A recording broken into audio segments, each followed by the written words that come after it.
166. Realeazioite capítulo 1111. Até que a morte nos separe. Autor. Ermo. Esse capítulo veio de centralnovel.com. Não se esqueça de conferir o site. Em meio a uma nuvem de poeira, ela avistou seu alvo. Conde Lorenzo. Era evidente que o conde acabara de acordar.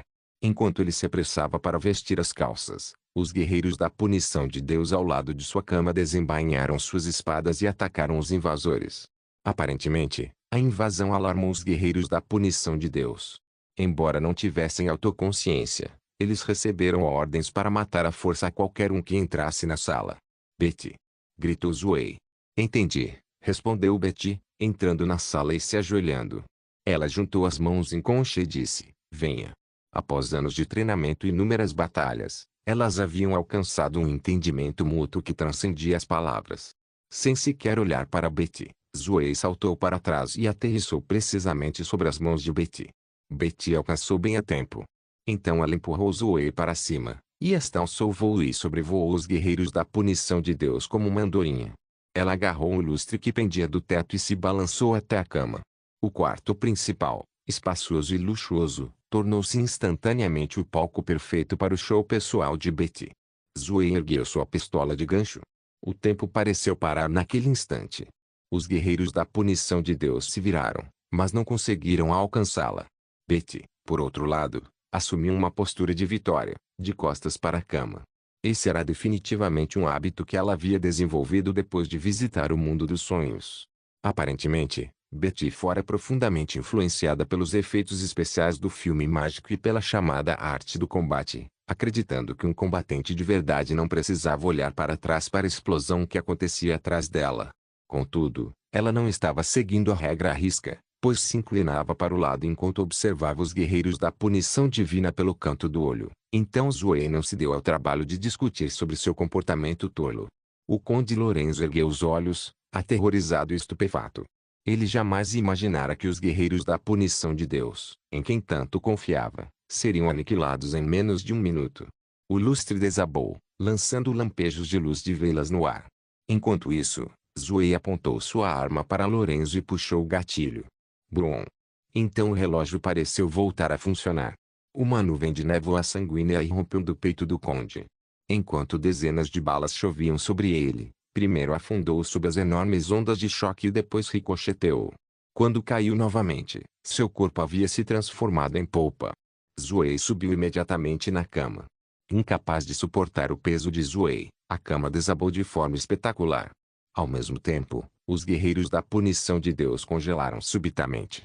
A aterrissagem não foi perfeita, mas o resto foi brilhante, comentou Betty, assobiando. Quem me dera ter um par de óculos de sol. Zoe revirou os olhos resignada e disse, vamos reciclar essas conchas primeiro. Tá bom, disse Betty, dando de ombros com indiferença. Ela tirou uma pequena corneta do bolso da cintura e deu uma soprada nela.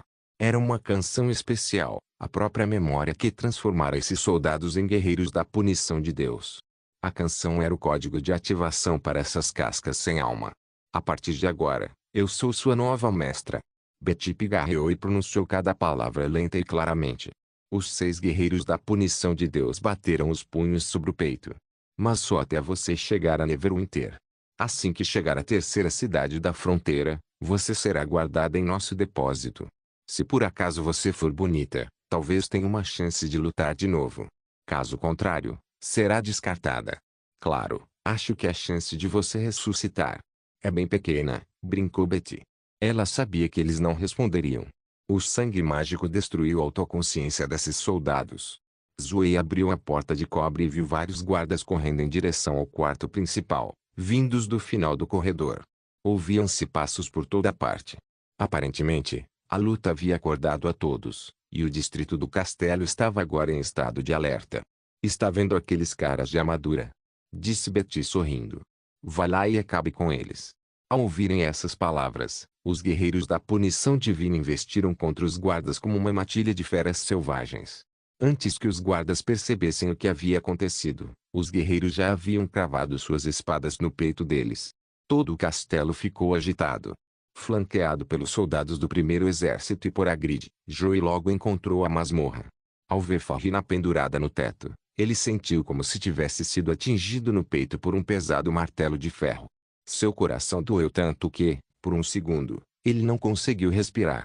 A mulher que outrora fora tão vivaz e bela, agora estava sem vida, viva, mas por um fio. Marcas escuras de chicote cruzavam sua pele, dos ombros até as pernas. A maioria delas estava nas costas e no peito dela. Saiu pus de seus ferimentos. Aparentemente, Lorenzo havia marcado a ferro, mas não lhe dera o tratamento adequado. Apesar da tortura, Farrina não revelou nada a Lorenzo. Joey caminhou até ela trêmulo, cada passo pesado e lento. Na verdade, foram os soldados que acompanhavam Joey que chegaram primeiro a Farrina. Eles a desacorrentaram imediatamente e a colocaram no chão. É esta a garota que você quer salvar? Ei, faça alguma coisa. Venha nos ajudar. Ah, sim. As palavras despertaram Joey de seu transe, que imediatamente transferiu Farrina para um colchão de palha ao seu lado. Os soldados pareciam saber o que fazer. Tiraram várias garrafas e frascos de suas mochilas e começaram a aplicar os primeiros socorros básicos nela. Joey não sabia para que serviam aquelas soluções líquidas, mas pareciam estar funcionando, já que a respiração de Farrina foi se estabilizando aos poucos. Enquanto Joey cuidava dos ferimentos, Farrina soltou de repente um gemido quase inaudível e abriu os olhos lentamente. Como assim? É você? Ela murmurou. É um sonho. Não, não acabou. Tudo terminou. Disse Joey, enquanto acariciava o rosto dela, soluçando. Acabou? Farrina murmurou. Entendo. Estou morta, não é? É por isso que te vejo na masmorra. Ela ergueu lentamente a mão e tocou o rosto de Joey com os dedos tortos. Lorenzo não só havia arrancado seus dedos, como também os quebrado. Sua mão agora não passava de um pedaço de madeira retorcido. Desculpe. A igreja não existe mais. Eu falei com você. Tudo bem. Eu não me importo. Disse Joey, sentindo lágrimas quentes escorrerem por suas bochechas. Isso não é culpa sua. Você está me consolando. Que estranho. Você nunca me consolou antes, disse Farrina fracamente, com os lábios feridos entreabertos. De qualquer forma, por favor, não vá. Você poderia ficar comigo um pouco. Joey não conseguiu mais se conter. Ele a abraçou forte e disse, estarei com você. Para onde quer que você vá, eu sempre estarei com você. Até que a morte nos separe. Obrigada. Disse Farrina, e então perdeu a consciência. Realeazimite capítulo 1112. A verdade Farrina teve um sonho. O farfalhado chicote, a imprecação maliciosa de seu inimigo e a dor excruciante começaram a desaparecer. Ela se viu em um quarto branco e simples, com piso polido e reluzente. Ela não sabia para onde aquele quarto levava. A única coisa que via era uma porta de pedra imponente, atrás da qual vinha, ao longe, uma música bela e misteriosa. Provavelmente é assim que o mundo após a morte se parece, pensou ela. Depois de passar por aquela porta, ela poderia finalmente descansar em paz. Farrina ainda não conseguia se conformar com o fato de ter falhado em matar o traidor e vingar a igreja. Ela também se sentiu mal por ter falhado com Tukerto, percebendo que não era capaz de uma tarefa tão importante e certamente não era uma boa líder. Isso era tudo o que ela podia fazer. A única coisa que lhe trouxe algum consolo foi o fato de ela não ter cedido. Farrina pensou que se renderia quando aquela agulha de ferro em brasa penetrou em sua carne. Pensando bem, ela não conseguia acreditar que realmente havia conseguido. Se ela tivesse implorado por misericórdia naquela época, agora estaria tão envergonhada que não conseguiria encarar seus companheiros que se sacrificaram pela igreja. No entanto, ela logo afastou esses pensamentos da mente. Ela estava morrendo. Não havia nada que ela pudesse fazer agora. Farrina caminhou tranquilamente até a porta de pedra. Corria o boato de que não havia dor nem tristeza no mundo além daquela porta. O tempo estava congelado no reino de Deus, e tudo ali vivia uma vida eterna, com uma aparência perpetuamente jovem e radiante. Ela deveria se sentir feliz com isso, mas por algum motivo simplesmente não conseguia. Por quê? Farrina. Perdida e confusa, ela ouviu de repente uma voz distante e nebulosa. Ela se lembrou. Esse era o Joey. Joey não havia participado da operação, então Lorenzo não havia capturado. Ela estava apenas alucinando. Farrina sentiu um alívio imediato, mesmo sabendo que aquilo não era real. Entendo, pensou ela. Ela percebeu que simplesmente não queria partir sozinha para aquele mundo. Mesmo tendo sido abandonada e designada para uma tarefa muito além de sua capacidade, ela ainda queria se sentir necessária. Ela não queria mais ficar sozinha. Não vá. Você poderia ficar comigo um pouco. Estarei com você, disse a voz, inarticuladamente. Para onde quer que você vá, eu sempre estarei com você. Até que a morte nos separe. Isso seria suficiente. Uma ilusão bastaria. As lembranças daquele inverno rigoroso pareciam voltar, quando uma carruagem parou diante dela justamente quando ela estava prestes a cair a caminho da casa de Hermes. Farrina desceu os degraus que davam para a porta de pedra e empurrou, abrindo-a. Obrigado. Uma luz ofuscante escapou por trás da porta e a cegou. Quando aquela luz se dissipou, Farrina abriu os olhos e viu um teto girando. Este é o reino de Deus? Ela se perguntou. Não foi tão fabuloso quanto ela havia imaginado. O tempo também não parou. Ela se virou e um rosto familiar surgiu em seu campo de visão. Farrina perguntou hesitante, Joey. Joey estava deitado de bruços ao lado dela, dormindo profundamente. Depois que ela o chamou várias vezes pelo nome, Joey abriu os olhos, ainda sonolento. Radiante, exclamou, Você. Você finalmente acordou. Acordei? Disse Farrina, franzindo as sobrancelhas. Eu não tinha acabado de... Ela parou de falar. A dor excruciante havia voltado. Você acabou de desmaiar, disse Joey, colocando a mão sobre a cabeça dela. Não se preocupe. Vai ficar tudo bem. Farrina enrijeceu. Levou um tempo para ela perceber que não havia morrido. Na verdade, ela acabara de escapar da masmorra, o que significava: Lorenzo é morto. A resposta surpreendente animou Farrina. Ela perguntou, sério? Como você fez isso? Eu não o matei, respondeu Joey, balançando a cabeça. O rei de Greycastle, Roland Wimbledon, o matou. Roland Wimbledon. Esse era o último nome que ela queria ouvir. Do que você está falando? Como é possível que ele nos ajude a recuperar a ilha do Arquiduque? Com essas palavras, Farrina olhou em volta imediatamente. Espere. Que lugar é esse? Não estamos na ilha do Arquiduque? Perguntou ela. Estamos agora no navio a caminho de Neverwinter de Greycastle. Você ficou em coma por 3 dias. Os remédios fornecidos pelo primeiro exército salvaram sua vida, disse Joey suavemente. Fique tranquilo. Eu te conto tudo depois. 1 hora depois, Farrina finalmente soube o que havia acontecido. Quanto ao julgamento do rei, o guarda-ciã me disse que, contanto que você nunca tenha matado ou perseguido uma bruxa ou um cidadão de Greycastle, é improvável que seja condenado à morte. Você era um guerreiro do batalhão de vanguarda que lutou contra bestas demoníacas na nova cidade sagrada, e eu era um sacerdote assistente. Nenhum de nós encontrou nenhuma bruxa. Em outras palavras, todos nós sairemos vivos. Disse Joey. Ele ficou cada vez mais animado à medida que continuava. Embora você tenha sofrido ferimentos graves, uma bruxa chamada Nana, em Neverwinter, pode curar qualquer ferida, contanto que paguemos. Vou dar um jeito de conseguir dinheiro. Farei de tudo para curar suas pernas. Para impedi-la de escapar, Lorenzo quebrou as mãos e as pernas de Farrina, e também esmagou seus joelhos com um martelo. Agora, Farrina não conseguia ficar de pé nem andar. No entanto, isso não era o que importava para Farrina. Só por minha causa. O que? Só por minha causa, você se vendeu ao diabo. Farrina gritou indignada. Ele destruiu a igreja e todas as nossas esperanças. Como você pôde fazer isso com o Papa Tokertor? Sua acusação feroz logo foi substituída por uma tosse seca. Farrina. Não me toque. Berrou Farrina, com sangue escorrendo pelo canto da boca. Aquele homem arruinou o mundo e toda a raça humana. Como você pôde pedir ajuda a ele? Minha vida não vale nada na batalha da vontade divina. Qual o sentido de me salvar? Prefiro esperar que ele caia. Bata palmas, bata palmas, bata palmas. Alguém aplaudiu do lado de fora da sala. Que tocante. Não esperava receber o apoio de uma pessoa comum depois de mais de 400 anos. Uma surpresa muito agradável, disse uma mulher ao abrir a porta e entrar. Eu apoio a igreja que fez o possível para proteger a raça humana, não os lacaios do rei de Greycastle, Farrina retrucou com veemência, apesar da dor no peito. Contudo, ela parou abruptamente quando a mulher entrou. Farrina exclamou surpresa, comandante do exército. Enova. Por uma fração de segundo, Farrina não pôde acreditar no que via.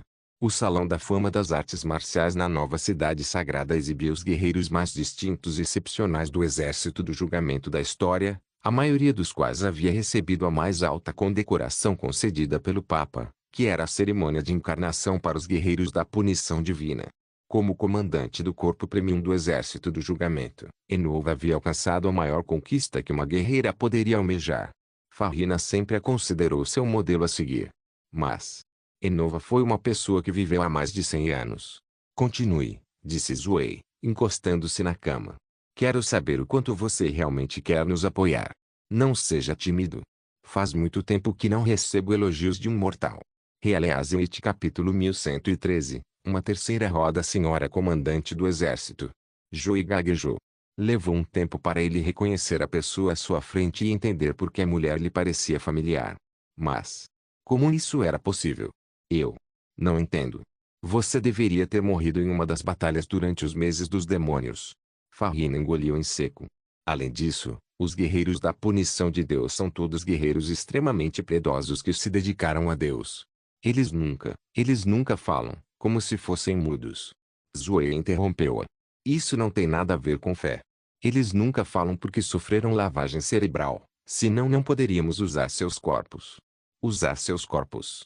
O que você está falando? Bem, antes de mais nada, quero perguntar, como a igreja divulgou o exército da punição de Deus? Joio respondeu fervorosamente, como guerreiros que obtiveram o poder de Deus, inimigos mortais das bruxas e a maior esperança da igreja para salvar o mundo. Somente os crentes fiéis e destemidos receberão a honra de se tornarem guerreiros da punição de Deus. Joey fez uma pausa por alguns segundos e então disse, eu costumava pensar que salvar o mundo significava deter as bestas demoníacas que invadiam o interior a partir da grande ruptura. No entanto, depois que li o testamento do Papa Tokerto, aprendi sobre a batalha da vontade divina e existência de demônios.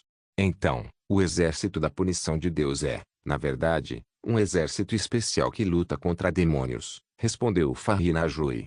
Só o conselho privado de Hermes sabia como realizar a cerimônia de encarnação. Agora, Roland Wimbledon arruinou tudo. Parece muito comovente, mas infelizmente, nada disso é verdade, disse Zoe com um sorriso desdenhoso. O que você acredita é que o exército da punição de Deus é apenas uma ferramenta que o usurpador usou para suprimir as bruxas.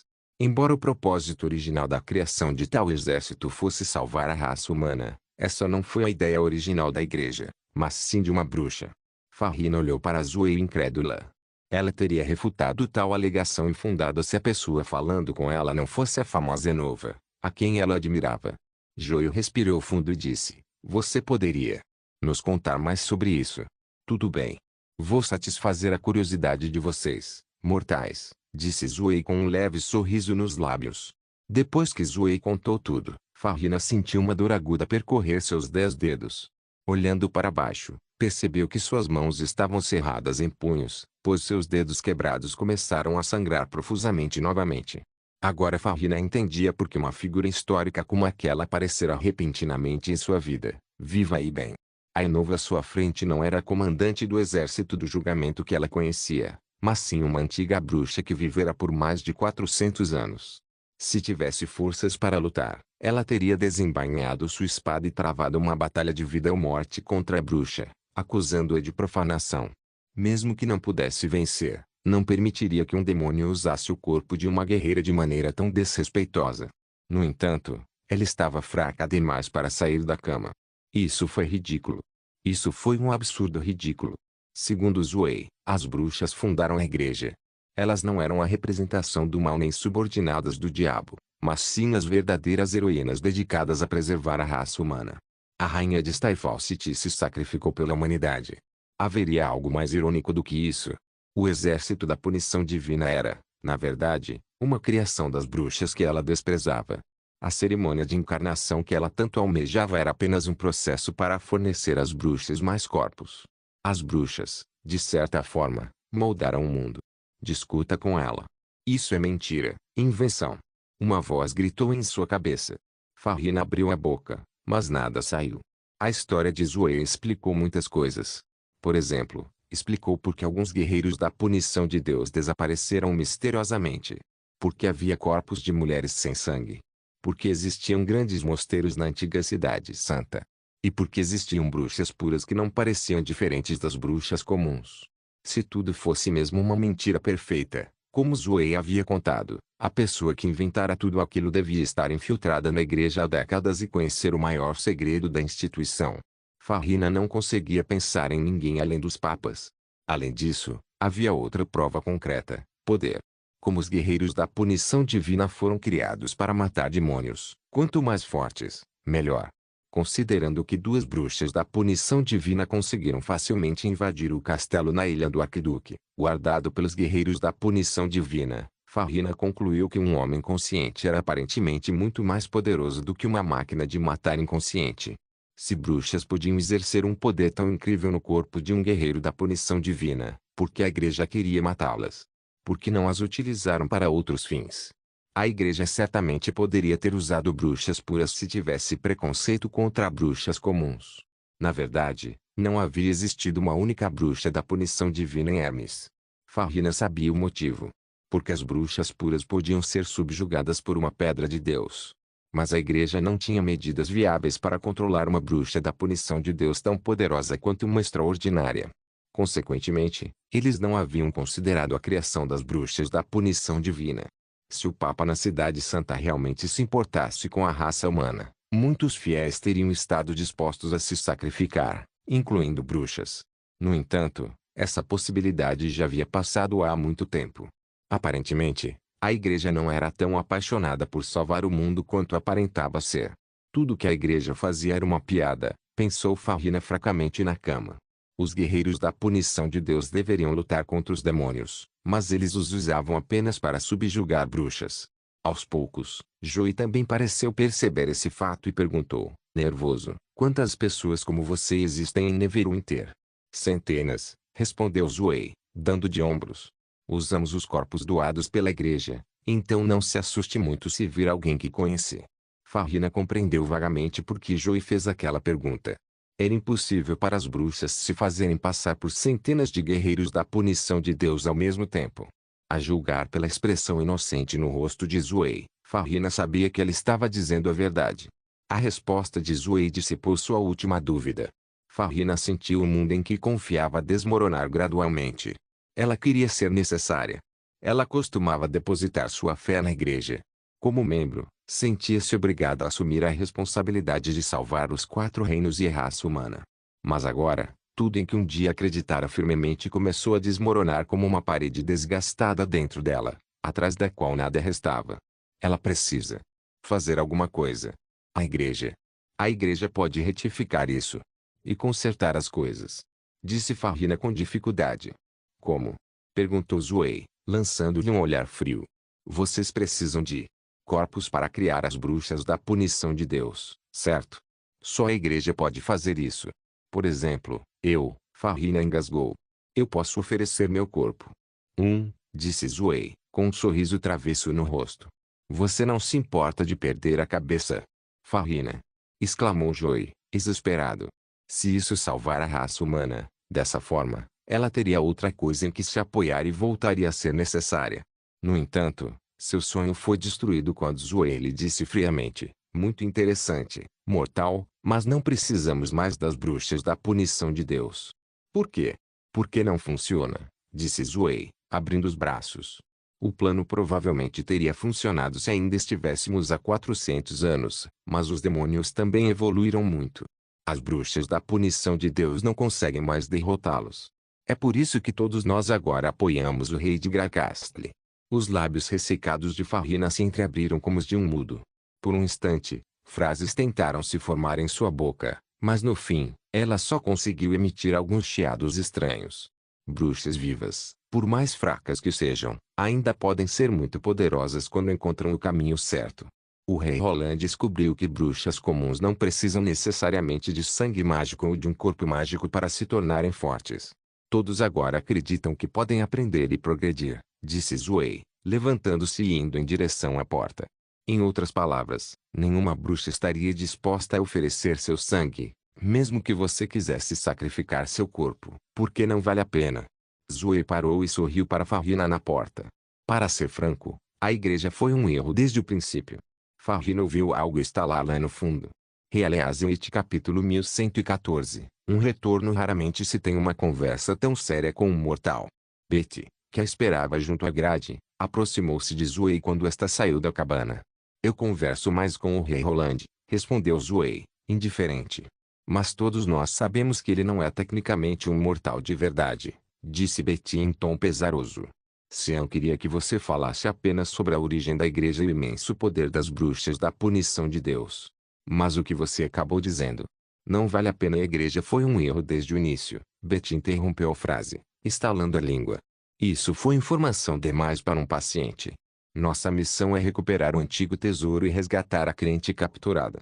Se ela está viva ou não, isso não é da nossa conta, disse Zoe, parando e estreitando os olhos para Betty. Falando em você. Desde quando você se importa com uma mortal? As pessoas não deveriam se importar umas com as outras. Sim, deveríamos, mas não parece algo que você diria. Zoe fez uma pausa e disse, espere. Você só está se regozijando com o infortúnio dela, não é? Ei, não diga isso em voz alta, disse Betty, dando risadinhas. Porque eu realmente queria entrar lá com você, sim, disse Zoe, suspirando. Ela realmente se parece com eles. Ela é a personificação deles, disse Betty enquanto caminhava até Zoe e se encostava na vigia. Se ela tivesse nascido 400 anos antes, e se fosse uma bruxa, então na última reunião da União, ela definitivamente apoiaria Lady Alice em vez de nós, respondeu Zoe, imitando Betty. É isso que me deixa chateada. Farrina não se assemelhava a um indivíduo em particular, mas a um grupo específico de pessoas. Ela se assemelhava a um grupo de bruxas sobreviventes da União, enfrentando um futuro incerto e sombrio. Naquela época, eles tinham muito poucas opções. A maioria deles optou por apoiar o plano das bruxas da punição divina em vez da proposta sem esperança do escolhido, mesmo que isso significasse que teriam que se sacrificar no final. Naquela reunião que decidiram o destino delas, Alice humilhou completamente Natalia, conquistando o apoio da grande maioria. Ao final da reunião, as pessoas no salão entoaram um cântico: a raça humana irá perpetuar-se. Vida longa às bruxas, e suas vozes ecoaram pelo salão. De fato, até mesmo alguns dos apoiadores de Natalia hesitaram no fim, incertos se sua escolha os levaria à luz no fim do túnel. Zoe, naquele momento, nada podia fazer pela rainha de Sunchazer além de bater os pés em agitação. Então ela descontou sua raiva em Farrina. Zoe não estava repudiando nenhum fiel da igreja em si, mas sim a organização Union, que havia sido dissolvida. Ela queria ter dito a elas que até mesmo a bruxa mais fraca tinha o potencial para se tornar forte. Ela também queria que eles soubessem que mortais ignorantes e míopes também podiam dar sua contribuição. O que ela mais queria dizer era se ao menos eles pudessem aguentar só mais um pouco. Ela desejava que eles não tivessem se separado apenas por causa de opiniões diferentes. Mas todos os seus pensamentos se dissiparam num profundo suspiro. Sem provas concretas e conclusivas, os três chefes inevitavelmente fariam a mesma escolha se tudo tivesse começado do zero. Somente uma pessoa com um coração de aço seria capaz de ajudar a todos a superar aqueles tempos sombrios em que o regime da União estava vacilando. Se ao menos Lady Alice, Lady Eleanor e Lady Natalia pudessem ver o que temos agora. Zoe murmurou algo enquanto contemplava o oceano azul sem fim. Em outro cômodo, do outro lado da cabine, Kajen largou sua pena, chocado e consternado. Senhor Kajen, disse Roentgen, igualmente perplexo com o que acabavam de ouvir. Receio que tenhamos sabido demais. Para que Kajen entendesse melhor a história de Zoe e Farrina, Sean o acomodou, junto com seu aluno, em uma sala adjacente à cabine do paciente e fez um pequeno ajuste na parede. Ele instalou um espelho unidirecional transparente que permitia a Kajen espiar através da parede e ver tudo o que acontecia na sala ao lado. Além disso, Sean também instalou dois amplificadores que possibilitavam a Kajen ouvir claramente o conteúdo da conversa. Era a primeira vez que Kajen Fels se intrometia na privacidade alheia. Embora soubesse que não era muito apropriado, a tentação era simplesmente irresistível. Era como um reality show em que atores documentavam situações reais sem roteiro. Ele, por outro lado, era espectador e também gravava o programa. Para sua grande consternação, ele não apenas ouviu uma história sobre amor e redenção, mas também descobriu uma história secreta e terrível da igreja. O Império das Bruxas havia estabelecido os 4 reinos. A igreja era fruto da união? Aquelas bruxas ancestrais podiam possuir um corpo humano. Cada informação, por menor que fosse, seria suficiente para perturbar o público. Roentgen espiou pela porta inquieta, como se temesse que alguns guardas invadissem de repente, jogassem um saco de estopa sobre sua cabeça e a atirassem no oceano. As palavras do rei Roland foram surgindo gradualmente das memórias de Kagem. É um romance em tempos sombrios. Você deveria saber o que significa com base em. Talvez Roland tivesse previsto que isso aconteceria. De qualquer forma, ele não podia amarelar agora. Mesmo que lhe fosse dada a opção de desistir, ele não o faria. Kagem tinha uma vaga sensação de que essa peça causaria uma grande comoção. Essa peça seria inédita e também marcaria um futuro para a indústria teatral. Nesse exato momento, Kagem viu as duas pessoas na sala ao lado começarem a conversar novamente. Ele pegou os amplificadores imediatamente. Então, é isso que temos no final. Farina encarou Joey, seus olhos desfocando. A igreja acabou. Ninguém precisa mais de mim. Você me salvou, mas não posso te dar nada em troca. Me desculpe. No final, sua voz mal passava de um sussurro. Joey segurou a mão dela, com uma expressão melancólica no rosto, e disparou. Eu não a salvei para aquela maldita igreja. Sua voz estrondosa chocou Farina. Nunca depositei muita fé na igreja. Entrei para a igreja apenas para ter algo para fazer. Todos fingiam ser crentes piedosos porque queriam ser promovidos rapidamente. Eu costumava ser nobre, e não faz sentido que eu dedique tudo a Deus. Você, disse Farina, mordendo o lábio, com os olhos fixos em Joey novamente. Ela lentamente ergueu a mão de um jeito meio doloroso, como se tentasse lhe dar um tapa na cara. Joey não se esquivou, mas ergueu ainda mais a cabeça. Mas Farina acabou por baixar a mão. Ela disse, você está mentindo, não é? Você me seguiu até o reino de Ulfeart depois da derrota do exército da punição de Deus. Como você pode dizer que não tem muita fé na igreja? Joey agarrou-a pelo braço e disse febrilmente, fiz isso porque quero estar com você. Que se dane o sumo pontífice. Que se dane a batalha da vontade divina. Joey. Deixe-me terminar, interrompeu Joey. Ele esperava há muito tempo por essa oportunidade de se abrir completamente. Certa vez, pensou que jamais teria chance de fazê-lo. Agora, simplesmente não podia deixar essa oportunidade escapar novamente. Depois que você foi capturada, tentei de tudo para te resgatar. Não tinha nada a ver com o futuro de Hermes, porque sei que o mundo não seria diferente sem a igreja. Tudo o que preciso é de você. Não quero te perder. Preciso de você. Rachadura. A pena na mão de Kagem se partiu. Você precisa de mim? Farina perguntou, perplexa. Você não disse que não podia me devolver nada? Então vou exigir algo em troca, disse Joey, abraçando Farina com força. Fique comigo, você precisa ficar comigo aonde quer que vá. Não importa qual seja o nosso destino, vamos enfrentá-lo juntos. Isto é o que eu quero de você em troca. Realeazeit capítulo 1115, um teste de mísseis histórico uma semana depois, no Vale da Cordilheira Intransponível. Após o teste anterior com o míssil de Napalm, o vale tornou-se o novo local de testes de Roland. Como o número de visitantes vindos do noroeste da cidade para a Floresta Nebulosa era maior do que nunca, tornou-se praticamente impossível simplesmente criar uma clareira no subúrbio para realizar o teste. Portanto, Roland teve que escolher um novo local de testes que fosse mais próximo do laboratório da encosta norte e que atraísse menos a atenção do público. Considerando que suas armas se tornariam cada vez mais poderosas no futuro, era natural que o local de testes fosse realocado. Dessa vez, Roland iria testar a granada antidemônio impulsionada por foguete na qual havia trabalhado anteriormente. Com o desenvolvimento da tecnologia industrial e a vasta pesquisa realizada, Roland levou apenas 5 dias para concluir o teste, o mais curto até então em Neverwinter. No entanto, o teste de velocidade também foi amplamente atribuído à estrutura simples da própria granada. No mundo anterior de Roland, até o pior terrorista, que mal entendia de armas militares, era capaz de produzir um RPG gigante caseiro com um galão de gasolina e uma mangueira. Se equipado com uma caminhonete, ele podia transformar o RPG em uma metralhadora autopropulsada. Com o amadurecimento do sistema industrial em Neverwinter, Roland agora conseguia produzir uma granada rudimentar sem esforço. Então, eu só preciso apontar a ponta do míssil para o alvo e puxar o gatilho, certo? Disse Olete animadamente enquanto pegava o lançador com seu tentáculo. Como uma ex-guerreira abençoada sênior, Ela estava muito interessada na nova arma de fogo, especialmente por ela ter sido projetada especificamente para a defesa contra demônios. No entanto, toda a situação era um pouco estranha e assustadora, pelo menos na opinião de Roland.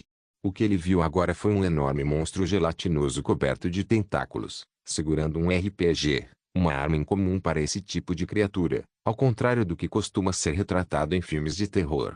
Normalmente, um monstro tentacular como aquele atacaria o inimigo com seu olhar mortal, espadas e escudos, uma poderosa ventosa e fluidos corporais especiais. Um RPG, nesse cenário, parecia simplesmente deslocado.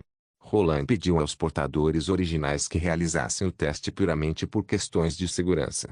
Nem os soldados nem as bruxas da punição de Deus teriam a menor chance de sobreviver a um tiro a queima-roupa caso a arma disparasse acidentalmente. Somente os portadores originais tinham a capacidade de transportar a arma com seus tentáculos para uma área remota e distante, evitando assim tais acidentes infelizes. Só tome cuidado para não apontar o rabo para si mesmo ou para ninguém, disse Roland, tossindo. Pode ir. Aletea deu um rápido toque em seu tentáculo principal, demonstrando compreensão, e puxou o gatilho. Um clarão repentino irrompeu do cano da arma e cruzou o campo em direção ao alvo, a 100 metros de distância. O projétil descreveu um arco suave no ar e atingiu a parte inferior do alvo. Com um estrondo ensurdecedor, a caixa de ferro-alvo rolou pelo chão, completamente intacta.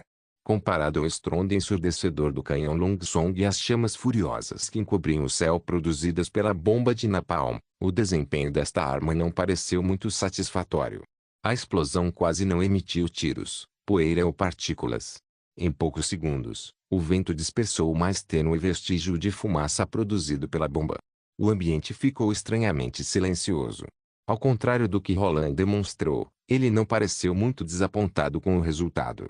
Pelo contrário, disse sorrindo, vá buscar e dê uma olhada.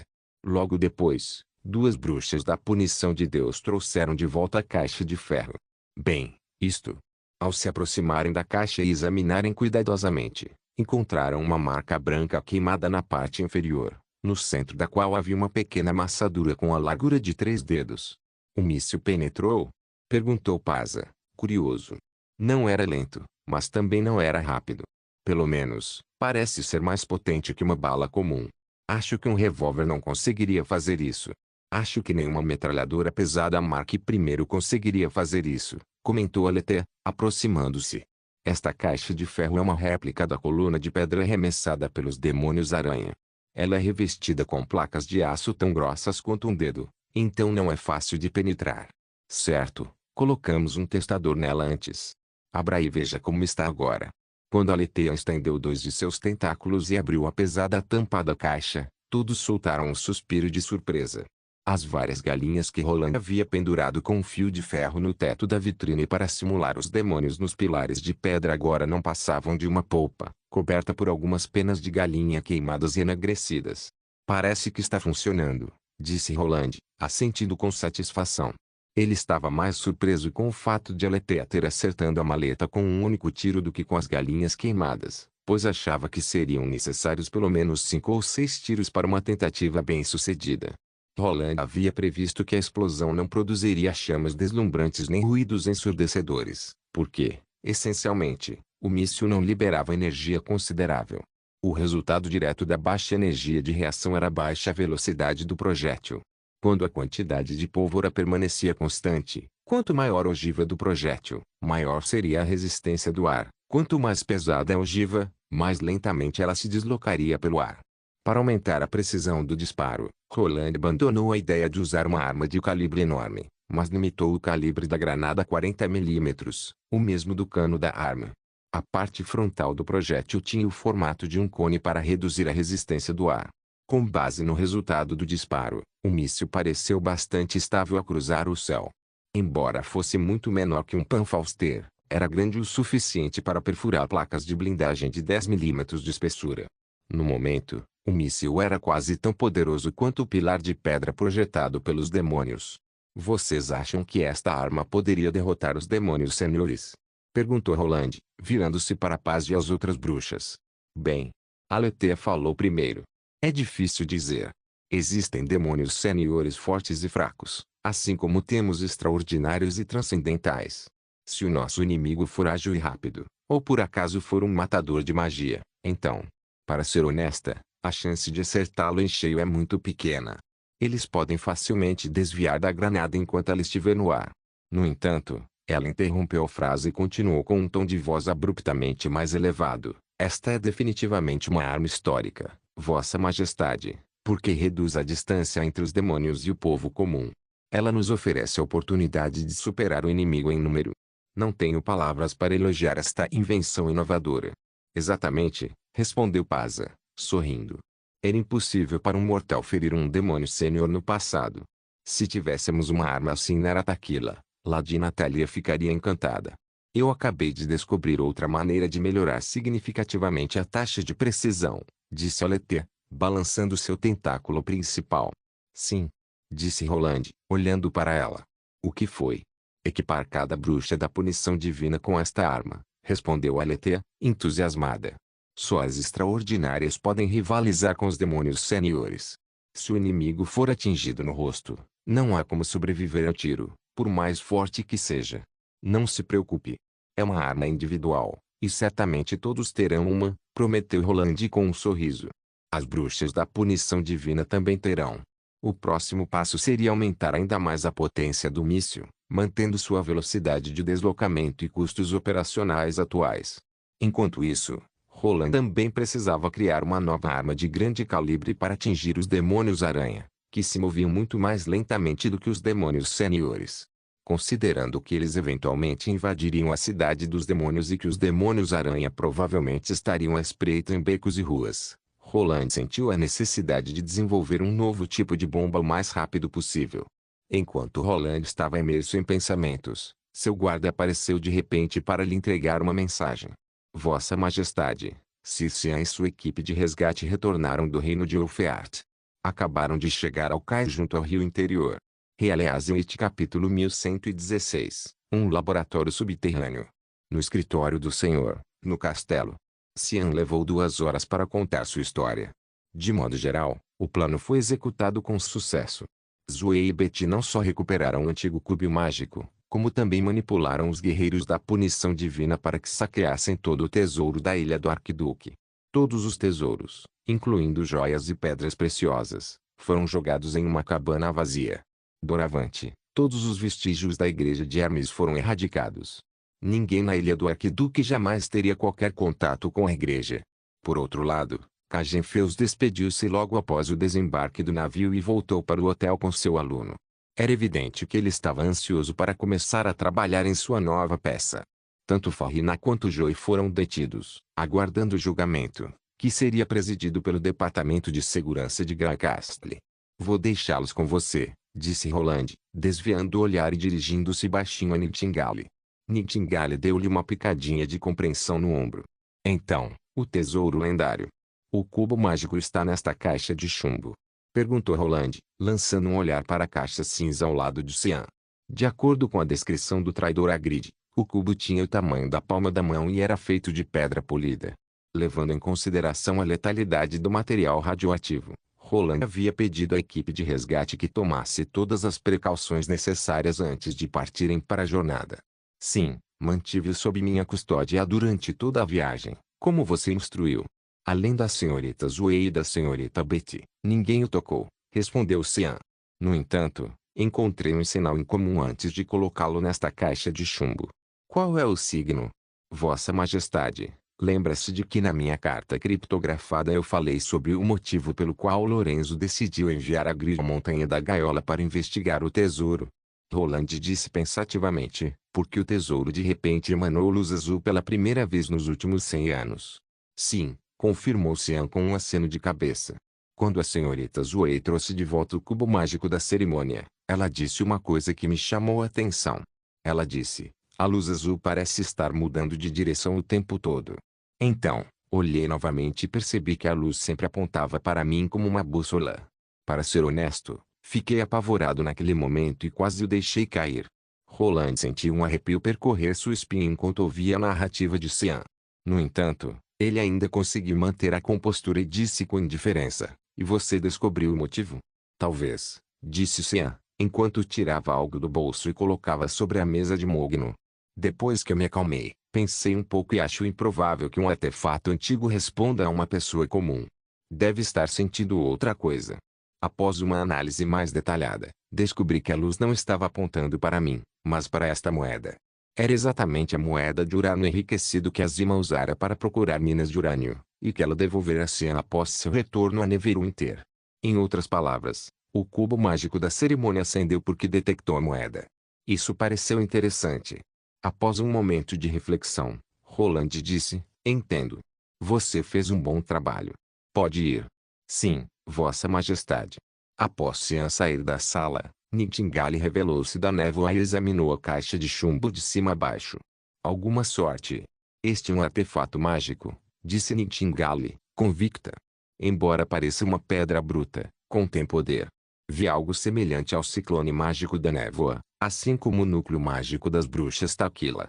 Roland percebeu que o poder mágico moldava este mundo de uma forma mais sutil e fundamental do que ele imaginava. Infelizmente, com base nas informações disponíveis, ele sabia pouco sobre o poder mágico, exceto que diferentes raças o viam e o utilizavam de maneiras distintas.